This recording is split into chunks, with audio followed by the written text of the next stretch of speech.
सुप्रभात छात्रों, आज हम आपके समक्ष या आज हम आपको पढ़ाएंगे पाठ 1 भाषा, लिपि और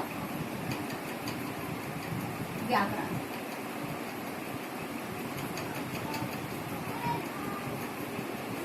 जैसे कि आप ये पाठ पहले से भी पढ़ते आ रहे हैं, आपने यह पाठ 6 क्लास में भी पढ़ा है, 7th क्लास में पढ़ा है, तो जब हम इसको 8th क्लास में पढ़ेंगे तो इसका जो विषय है वो विस्तृत हो जाएगा, इसका जो विषय विस्तार हो जाएगा।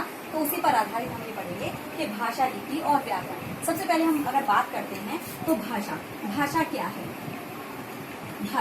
भाषा वह साधन है जिसके द्वारा मनुष्य अपने विचारों को बोलकर, सुनकर एक दूसरे के सामने आदान प्रदान करता है और अपनी मौखिक अभिव्यक्ति द्वारा या लिखित अभिव्यक्ति द्वारा अपने विचार एक दूसरे के सामने प्रकट करते हैं या अपने सामने एक दूसरे के सामने प्रकट करते हैं। तो सबसे पहले भाषा की परिभाषा।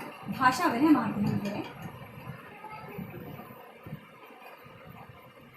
भाषा वह माध्यम है जिसके द्वारा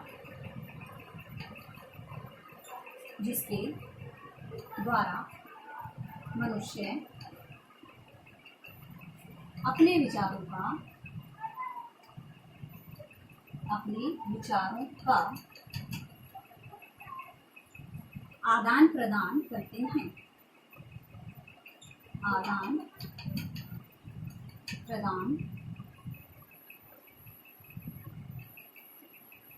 करते हैं।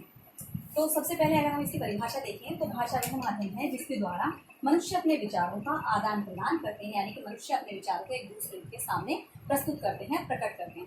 अब अगर हम बात करते हैं कि भाषा के कितने रूप होते हैं, भाषा के वैसे तो 3 रूप होते हैं, लेकिन सामान्य रूप से हम भाषा के केवल 2 ही रूपों को इसमें गिनते हैं। वह 2 रूप कौन कौन से? वह 2 रूप हैं मौखिक और लिखित। ठीक है, तो भाषा के रूप, सबसे पहले हम बात करते हैं भाषा के रूप। भाषा के 2 रूप होते हैं, मौखिक, लिखित और सांकेतिक।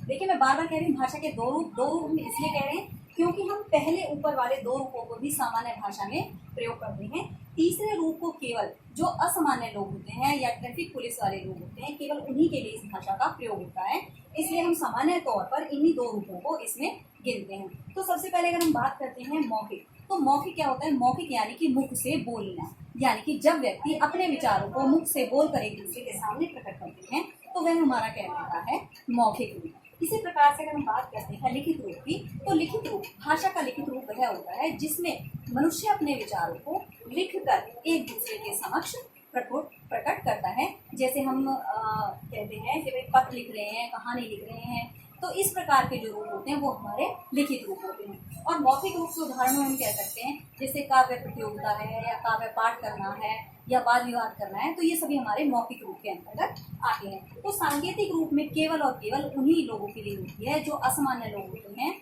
या किसी प्रकार से वह अयोग्य होते हैं पढ़ने लिखने में, तो उनके लिए सांकेतिक भाषा का प्रयोग अनिवार्य होता है। और इसी प्रकार ट्रैफिक पुलिस के लिए भी सांकेतिक भाषा का भी प्रयोग किया जाता है।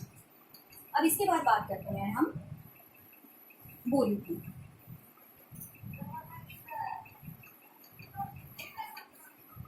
अब भाषा के, ठीक है, भाषा के अंतर्गत आते हैं हमारे बोली,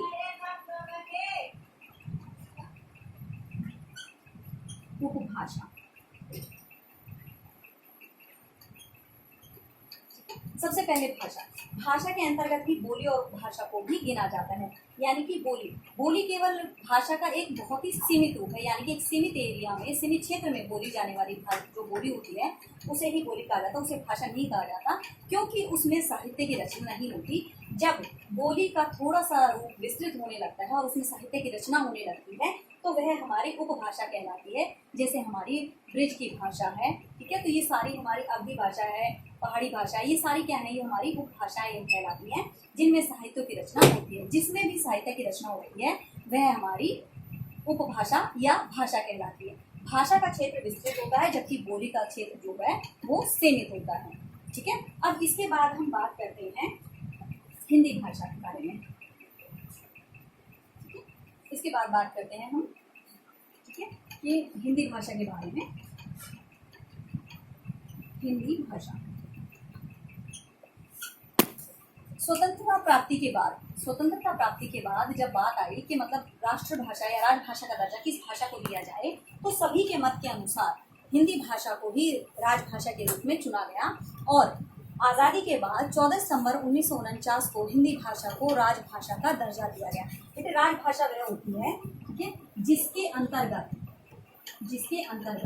हमारे सभी कार्यालयीय कार्यों को किया जाता है, यानी कि जो भी हमारे कार्यालयीय कार्य होते हैं उन सभी में इस भाषा का प्रयोग अनिवार्य होता है या इस भाषा का प्रयोग किया जाता है, तो उसे हम कहते हैं राजभाषा। ठीक है, और इसके बाद एक होती है हमारी मातृभाषा।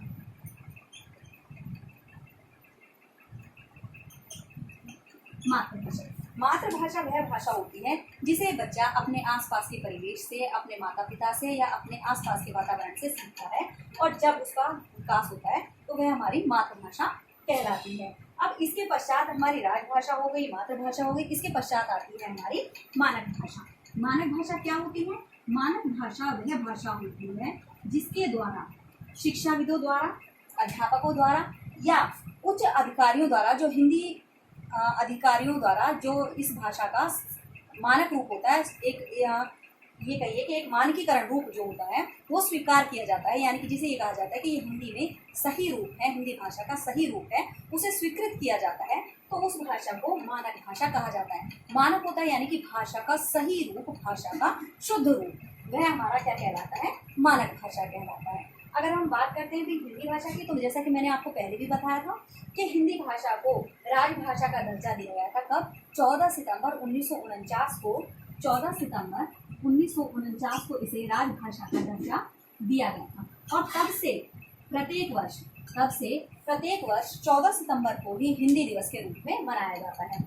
और इस दिन कई जगहों पर, इस दिन विद्यालयों में या अन्य कॉलेजों में इस दिन कविता पाठ प्रतियोगिता, वाद विवाद प्रतियोगिताएं, अन्य कई प्रकार की प्रतियोगिताएं रखी जाती हैं। ठीक है, और इसी प्रकार ये तो केवल हो गई भारत की बात। अगर हम बात करें तो विश्व में भी हिंदी दिवस मनाया जाता है, और विश्व में हिंदी दिवस 10 जनवरी को मनाया जाता है। 10 जनवरी को समूचे विश्व में विश्व हिंदी दिवस मनाया जाता है। अब यहाँ तक सभी को क्लियर है कि राजभाषा क्या होती है, मातृभाषा क्या होती है और मानक भाषा क्या होती है। अब ये तो हो गई हमारी भाषा की बात। अब इस भाषा को लिखने के लिए हमें कुछ चिन्हों की आवश्यकता हुई लिपि के लिए। ठीक है, इन भाषाओं को समझने के लिए जब हमने जिन लिपि चिन्हों की आवश्यकता पड़ी, यानी कि जिन प्रतीकों को लिखने के लिए प्रयोग किया गया, उन्हीं को लिपि कहा जाता है। लिपि जिन हिंदी प्रतीकों को या जिन संकेतों को हिंदी भाषा में लिखने के लिए प्रयुक्त किया जाता है, उन्हें लिपि कहा जाता है। अब जैसे हर एक भाषा की लिपि होती है। अब जैसे हमारी हिंदी की हमारी लिपि है देवनागरी। इसी प्रकार हमारी अंग्रेजी भाषा की लिपि है रोमन। तो किसी भी भाषा को लिखने के लिए उसकी लिपि होना अनिवार्य है, क्योंकि जब तक उस भाषा की लिपि नहीं होगी तब तक हम उसे लिखित रूप प्रदान नहीं कर पाएंगे। इसलिए लिपि का होना अनिवार्य है और लिपि को समझना भी अनिवार्य है। अब इसके पश्चात बात करते हैं, अब यहाँ पर हो गया हमारा भाषा हो गया और लिपि हो गया। अब हम बात करते हैं हमारे व्याकरण की। अब व्याकरण क्या होता है? व्याकरण हम ये कह सकते हैं, व्याकरण जो है वो 3 धातुओं से मिलकर बना है। संस्कृत की 3 धातुओं से मिलकर बना है। वी प्लस आ प्लस क्रे, जिसका अर्थ होता है विश्लेषण। यानी कि किसी भी भाषा को सीखने के लिए उसके नियमों का जानना जरूरी होता है। ठीक है, कि उसके शास्त्र को जानना जरूरी होता है, कि पूरे नियमों के साथ जब हम किसी भाषा का प्रयोग करते हैं तो वह हमारा कहलाता है व्याकरण। यानी कि किसी भी भाषा को सीखने से पहले हमें उसके व्याकरण के बारे में जानना अनिवार्य होता है, क्योंकि जब तक हम उस भाषा की व्याकरण को नहीं सीखेंगे तब तक हम उस भाषा को नहीं सीख सकते हैं। और उस भाषा को सही रूप से सीखने के लिए हमें उसके व्याकरण का ज्ञान होना आवश्यक है। या यूँ कहिए कि हम इस प्रकार कह सकते हैं कि व्याकरण वह शास्त्र है जिसके द्वारा किसी भी भाषा को शुद्ध रूप से बोलना, शुद्ध रूप से लिखना या शुद्ध रूप से प्रयोग करने का हमें ज्ञान होता है। तो वह हमारी क्या कहलाती है? वह हमारी व्याकरण कहलाती है। अब बात करते हैं कि व्याकरण के अंग कितने होते हैं।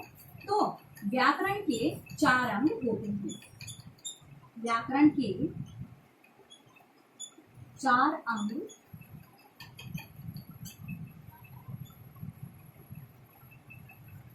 होते हैं।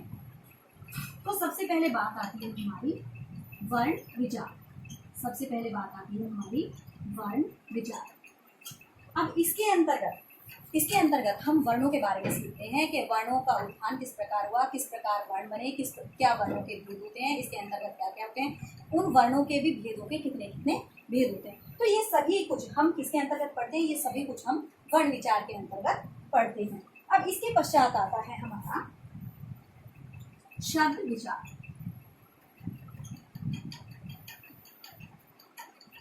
शब्द विचार। अब शब्द विचार के अंतर्गत हम पढ़ते हैं कि शब्द का निर्माण किस प्रकार हुआ, शब्द कौन कौन से होते हैं, शब्दों के कितने आधार होते हैं, शब्द के अर्थ के कितने आधार होते हैं, शब्दों का वर्गीकरण किस प्रकार होता है, ये सभी कुछ हम शब्द विचार के अंतर्गत पढ़ते हैं। अब इसके पश्चात आता है हमारा तीसरे नंबर पर पद विचार। इसके बाद आता है हमारा पद विचार। अब पद विचार क्या होता है, देखिए शब्द क्या होते हैं, शब्द वे होते हैं जो स्वतंत्र रूप से प्रयोग किए जाते हैं, जबकि शब्दों का प्रयोग यदि वाक्य के अंतर्गत नियमों के अंतर्गत होता है तो वे शब्द ना कहला करके पद कहलाते हैं। ठीक है। अब इसी प्रकार से हमारा जो चौथा आता है वह आता है हमारा वाक्य विचार।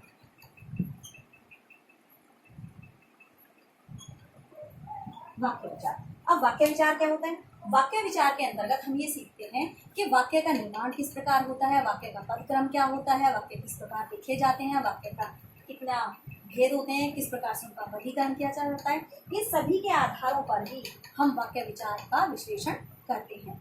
तो इस प्रकार हमने आज के पाठ में क्या सीखा, हमने आज के पाठ में सीखा कि भाषा क्या है, भाषा के कितने रूप होते हैं, किस किस अंतर्गत वे आते हैं। ठीक है। और भाषा जो है वो हमारी किस किस रूप से विकसित हुई है, कि कब हमारी हिंदी भाषा को राष्ट्रभाषा का दर्जा मिला था, किस प्रकार हमारी भाषा को मानक भाषा बनाया गया। और इसके पश्चात हमने पढ़ा कि लिपि क्या होती है। लिपि वे वर्ण होते हैं या वे संकेत होते हैं, वे चिन्ह होते हैं जिनके द्वारा हम किसी भी भाषा को लिखना सीखते हैं, क्योंकि लिखने के लिए हमें किसी भी भाषा की लिपि जानना अनिवार्य होता है। और इसके पश्चात अगर हम बात करें तो हमने सीखा आज व्याकरण, कि व्याकरण क्या होती है। व्याकरण वह शास्त्र होता है, व्याकरण वह नियम होता है, वह साधन होता है जिसके द्वारा हम किसी भी भाषा का शुद्ध रूप से प्रयोग करना, बोलना और लिखना सीखते हैं। यानी कि हम उन नियमों के बारे में सीखते हैं जिससे हम भाषा का शुद्ध ज्ञान कर सकते हैं, कि उसे शुद्ध रूप से किस प्रकार उच्चारित किया जाता है और किस प्रकार उसे लिखा जाता है।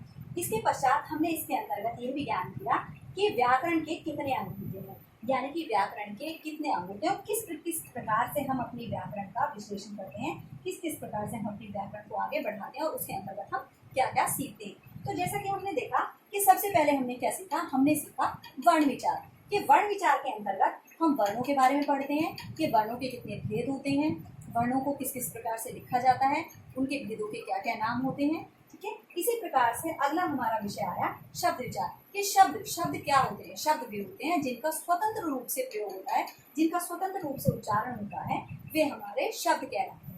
अब इसके अंतर्गत भी हम क्या विचार करते हैं, इसके अंतर्गत भी हम ये अध्ययन करते हैं कि शब्दों का वर्गीकरण जो है वो किन आधारों पर किया जाता है, शब्दों को किस प्रकार से लिखा जाता है, शब्दों की उत्पत्ति कहाँ से हुई, रचना के आधार पर, स्रोत के आधार पर, ये सभी कुछ हम सीखते हैं शब्द विचार के अंतर्गत। और तीसरे नंबर पर आता है हमारा पद विचार। पद विचार क्या होता है, पद विचार वह होता है कि शब्द तो क्या होते हैं, स्वतंत्र होते हैं, लेकिन इन्हीं शब्दों का जब हम वाक्य में प्रयोग करते हैं तो वे व्याकरणिक नियमों से बंध जाते हैं, व्याकरण के आधार पर वे बंध जाते हैं, तब वे पद कहलाते हैं। और पद विचार के अंतर्गत हम पढ़ते हैं पदबंध क्या होते हैं, पद परिचय क्या होता है, ये सभी कुछ हम पढ़ते हैं पद विचार के अंतर्गत। और अंत में हम पढ़ते हैं वाक्य विचार, कि वाक्य विचार क्या होता है। वाक्य विचार वह होता है जिसके अंतर्गत हम पढ़ते हैं कि वाक्यों के क्या भेद होते हैं, वाक्यों के वर्गीकरण किस आधार पर किया जाता है, अर्थ के आधार पर किया जाता है, रचना के आधार पर किया जाता है, ये सभी कुछ हम पढ़ते हैं वाक्य विचार के अंतर्गत। और इस प्रकार आज का हमने ये विषय पढ़ा। अब हम अगला विषय कल